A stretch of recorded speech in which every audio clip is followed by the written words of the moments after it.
Bismillahirrahmanirrahim. Baik, sekarang kita akan bahas soal TPS kuantitatif berbentuk sudut. Di sini ada 5 soal, kita akan bahas soal pertama. Soal pertama, perhatikan gambar berikut.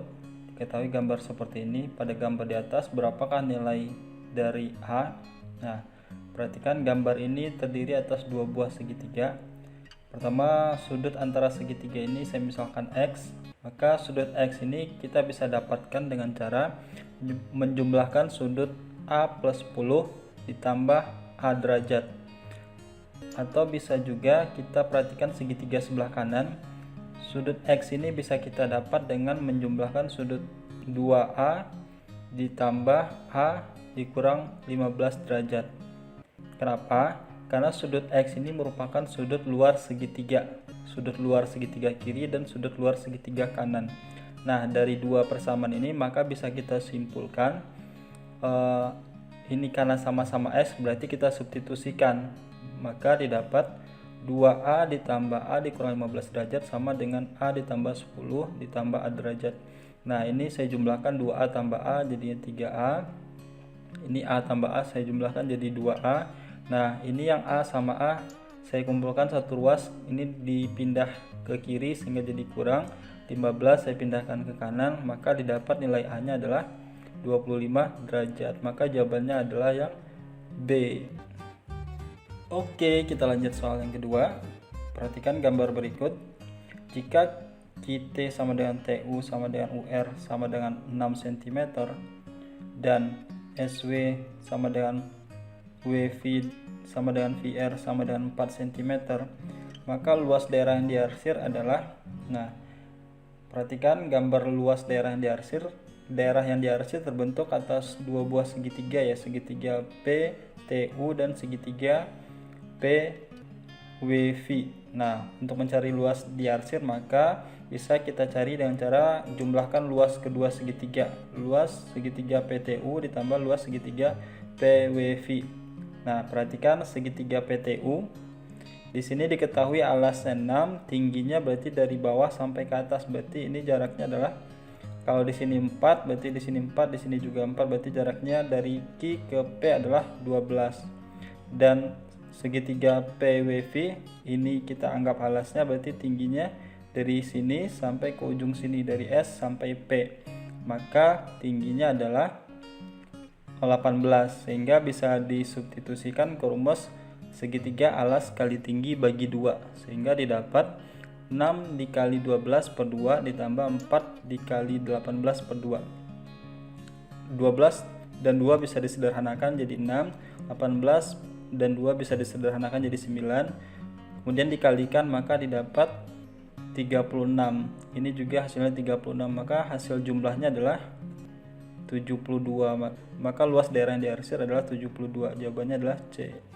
Oke, kita lanjut soal ketiga. Pada persegi ABCD seperti pada gambar diketahui ruas AE, EF, FB, HG dan GH serta HD itu sama panjang. EK dan FL tegak lurus terhadap garis AB dan GK dan HL tegak lurus terhadap AD. Rasio antara luas daerah yang tidak diarsir dan daerah yang diarsir adalah, sekarang perhatikan gambar. Untuk menjawab soal kita butuhkan garis tambahan untuk membagi persegi ABCD menjadi beberapa persegi kecil yang sama besar seperti pada gambar berikut. Nah, sehingga persegi ABCD dibagi menjadi di 9 persegi kecil. Nah, dari sini kita bisa membandingkan antara daerah yang tidak diarsir. Di sini ada 3 persegi kecil, daerah yang diarsir ada 6 persegi kecil, maka bisa kita simpulkan perbandingannya adalah 3:6.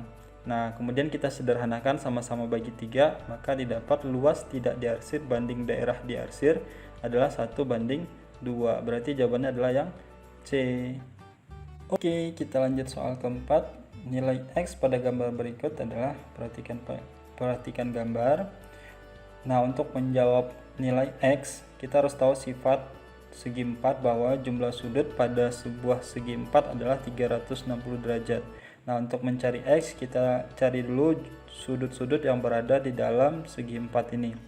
Nah, perhatikan sudut yang dekat 63 ini sudut pelurus, maka untuk mencari sudut dalamnya 180 dikurang 63, maka didapat 117. Kemudian kita cari juga sudut dalam yang dekat 87, karena ini sudut pelurus juga. Untuk mencari sudut dalamnya berarti 180 dikurang 87, maka didapat 93. Nah, yang sudut di sini saya misalkan P. Nah, karena udah dapat sudut dalam segi 4, tinggal dijumlahkan, yaitu sama dengan 360 derajat. Nah, langkah pertama kita cari dulu nilai P. Berarti ini dijumlahkan terus dipindah ruas dengan 360, sehingga didapat P-nya 360 dikurang 290, didapat P-nya sama dengan 70 derajat. Nah, setelah dapat P dan X ini adalah pelurus, sehingga untuk mencari X adalah 180 dikurang 70, maka didapat nilai X-nya adalah 110. Jawabannya adalah yang D. Baik, kita lanjut soal kelima. Jika PQ sejajar RS, maka nilai X adalah, perhatikan gambar berikut. Nah, untuk mencari nilai X, kita buat garis bantu yang sejajar dengan PQ dan sejajar dengan RS, sehingga membagi sudut X menjadi 2. Nah, perhatikan sudut 27 dengan sudut yang di atas ini. Ini adalah sudut dalam berseberangan, maka besar sudutnya sama besar, sehingga sudut yang atasnya juga 27. Nah, sekarang perhatikan sudut 133 dengan sudut yang di bawahnya. Ini adalah sudut dalam berseberangan. Jumlah sudutnya yaitu sama dengan 180. Maka agar berjumlah 180, 133 ditambahkan dengan sudut yang di bawahnya yaitu sebesar 47. Maka didapat sudut X itu terbentuk dari sudut 27 dan sudut 47 dijumlahkan. Maka didapat X-nya sama dengan 27 ditambah 47 sama dengan 74. Maka jawabannya adalah C. Sekian, semoga bermanfaat.